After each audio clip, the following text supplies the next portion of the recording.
تو جب آپ کہتے ہیں کہ فلانا بہت امیر ہے تو کیسے ڈٹرمن کرتے ہیں؟ نارملی کیا ہوتا ہے کہ اندازے کے ساتھ کہ اس کے پاس کوٹھی ہے، کار ہے، کھانا پینا اس کا اچھا ہے، پہننا اس کا اچھا ہے. لیکن جب ہم کہتے ہیں کہ ایلون مسک کی نیٹ ورتھ $470 بلین ہے، اس کا مطلب کیا ہے؟ نیٹ ورتھ کیسے ہوتی ہے؟ تو ایک سائنٹیفک طریقہ ہے، میتھمیٹیکل طریقہ ہے جس سے آپ کیلکولیٹ کرتے ہو. وہ کیوں ضروری ہے؟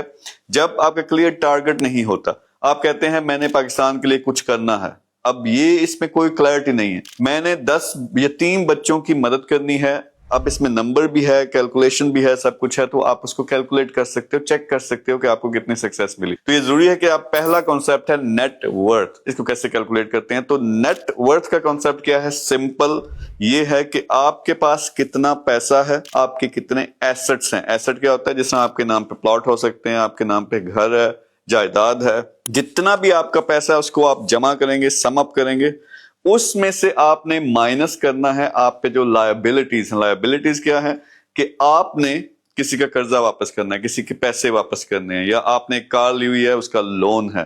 تو وہ ساری چیزیں جو آپ نے لوگوں کے پیسے یا انسٹیٹیوشنز کے پیسے دینے ہیں، وہ آپ مائنس کریں گے اپنے ٹوٹل ایسٹ میں سے، ٹوٹل پیسے میں سے. تو جو جواب آتا ہے یہ آپ کی نیٹ ورتھ بنتی ہے.